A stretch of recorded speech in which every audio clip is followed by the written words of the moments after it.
Hi అందరికీ. This is Sai. Welcome back to the new video. మనం ఇప్పుడు ఫోన్ ఓపెన్ చేసి స్క్రోల్ చేస్తున్న ఇన్‌స్టాగ్రామ్ ఒక టైంలో అదొక స్మాల్ ఐడియా, ఒక కాఫీ షాప్‌లో వచ్చిన ఒక థాట్ అని మీకు తెలుసా? చిన్న యాప్‌లాగా స్టార్ట్ అయిన ఇన్‌స్టాగ్రామ్ ఇలా ఒక వరల్డ్ చేంజింగ్ సోషల్ ప్లాట్‌ఫార్మ్ అయింది. ఫౌండర్స్ చైల్డ్‌హుడ్ నుంచి ఫేస్‌బుక్‌తో సైలెంట్ వార్ వరకు కంప్లీట్ స్టోరీని నేను ఈరోజు 20 మినిట్స్‌లో డీప్‌గా తెలుసుకుందాం. So let's begin Instagram the untold journey. Instagram వచ్చేసి ఇద్దరు కలిసి తయారు చేశారు. ఆ ఇద్దరి పేర్లు ఎవరెవరంటే కెవిన్ అండ్ మైక్. వీళ్ళిద్దరు కలిసి ఇన్‌స్టాగ్రామ్ అయితే తయారు చేశారు. వీళ్ళిద్దరు ఇన్‌స్టాగ్రామ్‌కి ఒక ఫౌండర్స్ అనమాట. 2 డిఫరెంట్ కంట్రీస్, 2 డిఫరెంట్ వాల్స్. కానీ ఒక పాయింట్‌లో వీళ్ళిద్దరు కలిసారు. ఇన్‌స్టాగ్రామ్ మనకి గిఫ్ట్‌గా ఇచ్చేశారు. సో వాళ్ళ గురించి అసలు ఎలా ఇచ్చేశారు అనేది తెలుసుకుందాం. ఫస్ట్ మనం కెవిన్ అసలు ఎక్కడ పుట్టాడు, ఎలా వచ్చాడు అనేది మనం తెలుసుకుందాం. కెవిన్ 1983లో సో ఇక్కడ స్క్రీన్ మీద కనిపిస్తుంది. అక్కడ పుట్టాడనమాట. అలాంటి ఫ్యామిలీ మిడిల్ క్లాస్, ఎడ్యుకేటెడ్, సపోర్టివ్‌గా ఉండే ఫ్యామిలీ నుంచి వచ్చేసాడు. చిన్నప్పటి నుంచి కెవిన్‌కి ఒక టెక్ క్యూరియాసిటీ.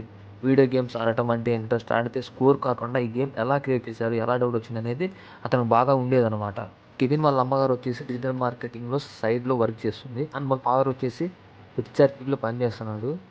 దీనికి స్ట్రాంగ్‌గా అంటే ఎవరైనా బలంగా ఉన్నారంటే అది వాళ్ళ అమ్మ, నాన్న. ఎందుకంటే కెవిన్ ఏదైనా ట్రై చేసినా గానీ, అతను ఫెయిల్ అయినా గానీ వాళ్ళ మదర్ అండ్ పేరెంట్స్ వచ్చేసి "నువ్వు ట్రై చెయ్యి, ఏం కాదని" క్రియేటివిటీగా develop అయ్యాడనమాట.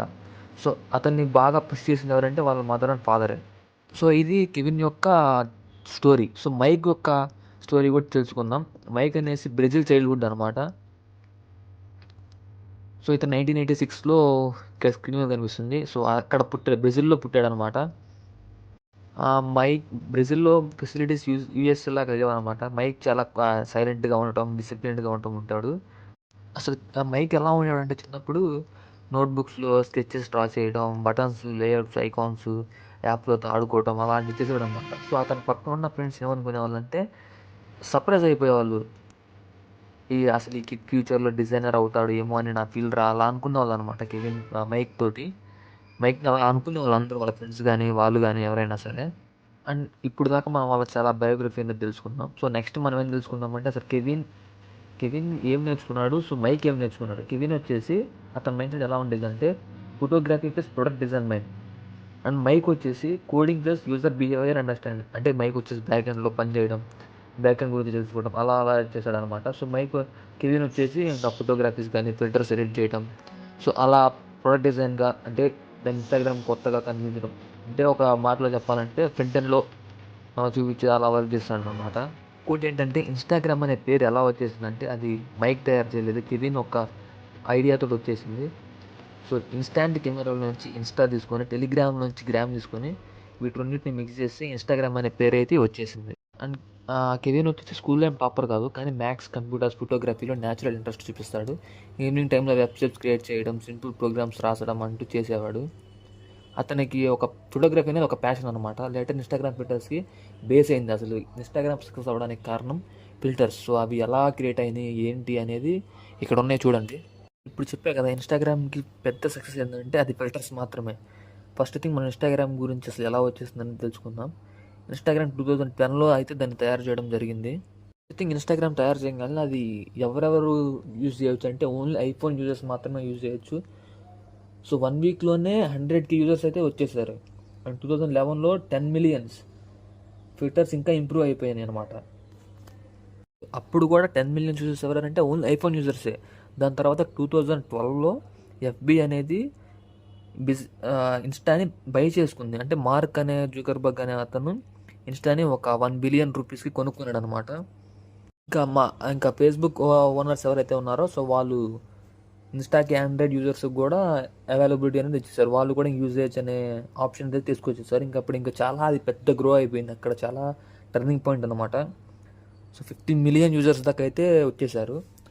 2014లో Instagram ads video start 15 seconds వీడియోస్‌ని డీఎమ్స్ యాడ్ చేయడం అలా కొత్త కొత్త ఫీచర్స్ అనేది తీసుకొని వచ్చారు. ఇంకా ఎట్ ద పాయింట్ ఆఫ్ 2015లో 400 మిలియన్ యూజర్స్ అయితే వచ్చేసారు. ఇంకా అసలు ఇన్‌స్టాగ్రామ్‌కి బీభత్సంగా రేటింగ్ అనేది రావడం, బీభత్సంగా యూజర్స్ అనేది రావడం. అలాంటి టైంలో టిక్‌టాక్ కూడా ఉండేది. సో, టిక్‌టాక్ కంటే ఇన్‌స్టాగ్రామ్ కొంచెం ఫేమస్ అనుకుంటా. సో, ఆల్గోరిథం ఫీడ్ కూడా క్రోనాలజికల్ ఆల్గోరిథం కూడా తయారు చేయడం జరిగింది. ఇక్కడ నుంచి స్టార్ట్ అయింది ఇన్‌స్టాగ్రామ్ కొత్త జర్నీ అనమాట. సో, ఇది ఇన్‌స్టాగ్రామ్ జర్నీ. సో, కొంచెం వెనక్కెళ్ళి మళ్ళీ వద్దాం. వీళ్ళిద్దరూ అసలు ఎక్కడ చదువుకున్నారనేది తెలుసుకుందాం. Mic and Kevin. కాలేజ్ టైంలో 2 లెజెండరీ పాత్స్ ఒక ప్లేస్లో ఇంటర్సెక్ట్ అయ్యే టైం స్టాన్ఫోర్డ్ యూనివర్సిటీ. స్టాన్ఫోర్డ్ అంటే silicon valley heart. So Kevin and Mike వీళ్ళిద్దరూ అసలు ఎలా కలిసారంటే స్టాన్ఫోర్డ్ యూనివర్సిటీలో. సో అప్పుడప్పుడు కంప్యూటర్ ల్యాబ్స్ ఉండటం అలా జరగడం వల్ల సో ఒకరినొకరు మీట్ అవ్వడం అలా తెలుసుకున్నారు. ఫస్ట్ వీళ్ళు కలిసినప్పుడు ఇన్స్టాగ్రామ్ బిల్డ్ చేద్దాం అనుకోలేదు. చిన్న చిన్నగా ఫ్రెండ్స్ అవ్వడం, వాళ్ళు మాట్లాడుకోవటం, నేను ఇది చేస్తాను, నేను ఇది చేశాను, ఇది బిల్డ్ చేశాను అని వాళ్ళ గురించి వాళ్ళు చెప్పుకోవడం, అలా కలిసి మాట్లాడుకోవడం ఫ్రెండ్స్ అయిపోయారు. దాని తర్వాత కెవిన్ అండ్ మైక్ క్రియేట్ చేసిన ఫస్ట్ మేజర్ యాప్ ఏంటంటే అది బర్బన్ యాప్. ఎందుకు యూజ్ అంటే లొకేషన్స్ చెక్ చేసుకోవడానికి, ప్లాన్స్ క్రియేట్ చేయడానికి, పాయింట్స్ సెండ్ చేయడానికి, ఇంకా ఫొటోస్ సెండ్ చేసుకోవడానికి చాలా యూస్ఫుల్గా ఉండే యాప్ అనమాట. ఈ యాప్లో మనం తెలుసుకోవాల్సింది ఏంటంటే ఈ యాప్లో ఫీచర్స్ అనేది చాలా యాడ్ చేసేసారు. అసలు ఇంకా యూజర్స్ అనేవాళ్ళు చాలా కన్ఫ్యూజ్గా అయిపోయేవాళ్ళు. యాప్ స్టోర్లో ఉంది బట్ గ్రోత్ వచ్చేసి 0 తెలిసిందే కదా. సో ఫస్ట్ ఎవరికైనా స్టార్టింగ్ 0లోనే ఉంటుంది. దాని తర్వాతే అసలైన రిజల్ట్ అనేది కనిపిస్తుంది. కానీ వీళ్ళిద్దరు లైఫ్లో కూడా అదే జరిగింది. కానీ గొప్ప పాయింట్ డేటా చూపించింది. పీపుల్ ఓన్లీ ఫొటోస్ ఆప్షన్నే ఎక్కువ యూజ్ చేస్తున్నారు. సో అప్పుడు కెవిన్కి ఒక థాట్ వచ్చేసింది. అతను ఏం రిలీజ్ అయ్యాడంటే మనం ఒక రాంగ్ యాప్ అనేది మనం బిల్డ్ చేసాం, మళ్ళీ కొత్తగా స్టార్ట్ చేద్దాం అని మైక్ తో ఇలా అన్నాడు అనమాట. సో మైక్ ఏం చెప్పేశాడంటే సో మొత్తం డిలీట్ చేసేద్దాం, మళ్ళీ మనం కొత్త ఫోటో యాప్ అనేది మనం తయారు చేద్దాం అని చెప్పేసి మళ్ళీ కొత్త యాప్ అనేది తయారు చేయడానికి ట్రై చేశారు. ఏదో చెప్పాను ఆ బర్బన్ యాప్ని కంప్లీట్గా తీసేశారు. ఇంకా దాని తర్వాత ఫోటో, ఫిల్టర్, సింపుల్ ఫీడ్ అనే ఈ మూడు కలిసిన దాంట్లోతే ఒక యాప్ అనేది తయారు చేశారు. అదే ఇన్స్టాగ్రామ్ వచ్చేసి. ఇంతకుముందు మీకు చెప్పాను కదా ఇన్స్టాగ్రామ్ ఎప్పుడు పుట్టిందని చెప్పేసి. October 6, 2010లో అయితే ఇన్స్టాగ్రామ్ అనేది మనకి వచ్చేసింది. ఫస్ట్ అది ఐఫోన్ యూజర్స్కి చెప్పారు. తర్వాత 1 వీక్లో కూడా మళ్ళీ అది ఐఫోన్ యూజర్స్లోనే ఉంది. ఇది మొత్తం నేను ఇంతకుముందే మీకు చెప్పాను. సో ఆ టైంలో ఏంటంటే సో అందరూ దాన్ని యూజ్ చేశారు. దగ్గర ఒక 1 మిలియన్ యూజర్స్ దాకా. ఐఫోన్ యూజర్స్ 1 మిలియన్ ఉన్నారు. సో అందరికి బాగా నచ్చేసింది అనమాట ఫిల్టర్స్ ఉండటం. అలాంటి టైంలో కెమెరాలో ఎడిట్ చేయడమే చాలా కష్టం. ఎడిటింగ్ యాప్స్ కూడా తక్కువగా ఉండేవి. సో సింపుల్గా ఒక చెయ్యి పక్కనగానే ఫిల్టర్ అనేది రావటం, అందరూ దాన్ని షాక్ అయిపోవటం, నేను ఒక మంచి ఫోటోగ్రాఫర్ లాగా ఇన్స్టాగ్రామ్లో పోస్ట్స్ పెట్టడం, అలా 1 బై 1 చూడటం చాలా ర్యాపిడ్గా ఇంక్రీజ్ అయిపోయింది అది. ఇలాంటి టైంలోనే దానికి పోటీగా ఉండేది ఎవరు? ఫేస్బుక్లో కూడా మనం ఫోటోలు పెట్టుకోవచ్చు, వీడియోస్ చూసుకోవచ్చు. సో అలా చేసుకోవచ్చు అనమాట. ఫేస్బుక్లో కూడా మనం ఇలా ఇన్స్టాగ్రామ్ అయితే చేసుకోవచ్చు, అలానే చేసుకోవచ్చు. బట్ ఫిల్టర్స్ అనేది ఉండవు ఫేస్బుక్లో. దాని తర్వాత మార్క్ అనే అతను ఫేస్బుక్ ఓనర్ 2012లో షాక్ న్యూస్ అనేది ఒకటి ఇచ్చాడు. జస్ట్ మార్క్ అనే అతను కెవిన్కి జస్ట్ ఒక మెసేజ్ చేశాడు, మనం ఒకసారి మీట్ అవుదామని చెప్పేసి. దాని తర్వాత కెవిన్ మీట్ అయ్యాడు అనమాట. ఫస్ట్లో కెవిన్ వచ్చేసి ఒప్పుకోలేదు ఇన్స్టాగ్రామ్ నేను తీసుకుంటాను అంటే. దాని తర్వాత మళ్ళీ ఒకసారి మార్క్ అనేది కెవిన్ని కలవడానికి ట్రై చేసినప్పుడు సో కెవిన్కి ఒక 1 బిలియన్ ఆఫర్ అనేది ఇచ్చేశాడు. సో కెవిన్ కండిషన్ పెట్టాడు అనమాట. కెవిన్ కండిషన్ ఏంటంటే ఇన్స్టాగ్రామ్ సపరేట్గా ఉండాలి, అది దేనితో కలపకూడదు అని ఫస్ట్ ఇది ఒక ప్రామిస్ లాగా చేసుకున్నారనమాట. కెవిన్ వచ్చేసి మార్క్ అనేది ఫేస్బుక్ ఓనర్ అనమాట. సో మార్క్ వచ్చేసి దీన్ని యాక్సెప్ట్ చేసేసాడు. స్టార్టింగ్ 1-2 ఇయర్స్ స్మూత్గా Instagram own style, own team, దానికి సపరేట్ కంపెనీ. అసలు దాని దారి వేరుగా ఉండేది. సో ఫేస్బుక్ దారి వేరుగా ఉండేది. సో సపరేట్గానే ఎవరి పని వాళ్ళు చేసుకునే వాళ్ళు. సపరేట్గానే ఇది కూడా చాలా కొత్త ఫీచర్స్ అనేది తేవడం, కొత్త యూజర్స్ అనేది రావడం జరిగేది. ముందు నేను చెప్పాను కదా 2015లో 400 మిలియన్ యూజర్స్ వచ్చేసారు. అండ్ 2012లోనే ఆండ్రాయిడ్ ఫోన్స్కి అవైలబుల్ చేసేస్తారు, ఆండ్రాయిడ్ ఫోన్స్ కూడా యూజ్ చేసుకోవచ్చు అని చెప్పారు. అప్పుడు ఇన్స్టాగ్రామ్ చాలా పెరిగిపోయింది. సో ఇంకా ఆల్గోరిథం ఫీడ్ అనేది మొత్తం చేంజ్ చేశారు. అప్పుడు ఇంకా ప్రెషర్ పెరగకపోవడం, ఫేస్బుక్ మీద ప్రెషర్ అనేది చాలా పెరిగిందనమాట. మోర్ యాడ్స్, ఆల్గోరిథం చేంజ్ చేయాలి, ఎక్స్ప్లోర్ పుష్ చేయాలి. ఇన్స్టాగ్రామ్ టీమ్ అంతా ఫీల్ అయ్యారు, ఒరిజినల్ సింప్లిసిటీ చాలా స్లోగా పోతుంది.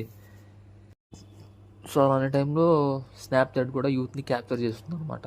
ఫేస్బుక్ ఓనర్ ఎవరైతే ఉన్నారో మార్క్ అనే అతను దీన్ని కూడా కొనుక్కోవాలనేది అనుకున్నాడు. కానీ స్నాప్చాట్ ఓనర్ అయితే ఎవరైతే ఉన్నారో అతన్ని రిజెక్ట్ చేసేసారనమాట. నేను అమ్మను అని చెప్పేసి డైరెక్ట్గా రిజెక్ట్ చేసేసారు. అప్పుడు స్నాప్చాట్లో మన కొత్త వాళ్ళని స్టార్టింగ్ ఉన్న ఫీచర్ ఏంటంటే స్టోరీస్ కూడా పెట్టుకోవచ్చు. సో అది చూసి అక్కడున్న ఫిల్టర్స్ చూసి ఇన్స్టాగ్రామ్ ఓనర్ మార్క్ అయితే ఎవరైతే ఉన్నారో అంటే ఫేస్బుక్ ఓనర్ అనమాట, ఇన్స్టాగ్రామ్ స్టోరీస్ లాంచ్ చేసింది 2016లో. అప్పుడు ఇన్స్టాగ్రామ్ స్టోరీస్ అనేది అట్లా లాంచ్ చేశాడు. మొత్తం కాన్సెప్ట్ వచ్చేసి స్నాప్చాట్ లాగే ఉంటుంది, బట్ ఇన్స్టాగ్రామ్లో కొంచెం డిఫరెన్స్గా ఉంటుంది. క్రియేటర్స్, ఇన్ఫ్లుయెన్సర్స్, బ్రాండ్స్ అందరికీ స్టోరీస్ సూపర్ యూస్ఫుల్గా అయ్యాయి. సో ఎవరైనా బ్రాండ్ ప్రమోట్ చేసుకోవాలన్నా కానీ, ఎవరైనా ఏమైనా చేసుకోవాలనుకున్నా కానీ అనేది చాలా యూస్ఫుల్గా అయిందనమాట. కానీ ఇంటర్నల్గా లోపల అయితే మనకేం జరుగుతుందంటే ఇన్స్టాగ్రామ్ రూపురేఖలే మారిపోయినాయి. స్టార్టింగ్లో అది ఎలా అయితే క్రియేట్ చేస్తారో అది ఇప్పుడు అలా లేదు. సో అతను కెవిన్ వచ్చేసి చాలా బాధపడ్డాడు. కెవిన్ వచ్చేసి మైక్ వీళ్ళిద్దరు చాలా కొంచెం బాధగా పడటం అలా ఉండేవాళ్ళు అనమాట. సో 2018లో ఇన్స్టాగ్రామ్ ఓనర్స్ అనేవాళ్ళు ఇంకిద్దరు విడిపోయారు. అంటే వాళ్ళిద్దరు విడిపోలేదు, ఇన్స్టాగ్రామ్ నుంచి విడిపోయారు. ఇంకా ఫేస్బుక్లో కంట్రోల్ పెరిగిపోవడం, ఫీచర్స్ పెరిగిపోవడం, కెవిన్ అండ్ మైక్ క్లారిటీ అనేది తెచ్చుకున్నారు. మన యాప్ మన విజన్ కాదు, క్రియేటివ్ ఫ్రీడమ్ లేదు. 2018లో 2 ఫౌండర్స్ రిజైన్ చేసేశారు. Official statement to explore creativity. అంటే ఇంకా దాని న్యూస్ రిపోర్ట్ ఎలా ఉందంటే వీళ్ళిద్దరికి ఏం గొడవ లేవు. అంటే ఎవరైతే ఫ్రెండ్స్ అయితే ఉన్నారో వాళ్ళిద్దరికైతే అసలు ఏం గొడవ లేవు. సో వాళ్ళిద్దరూ ఇంకా ఇన్స్టాగ్రామ్ రూపురేఖలు మారిపోయాయి.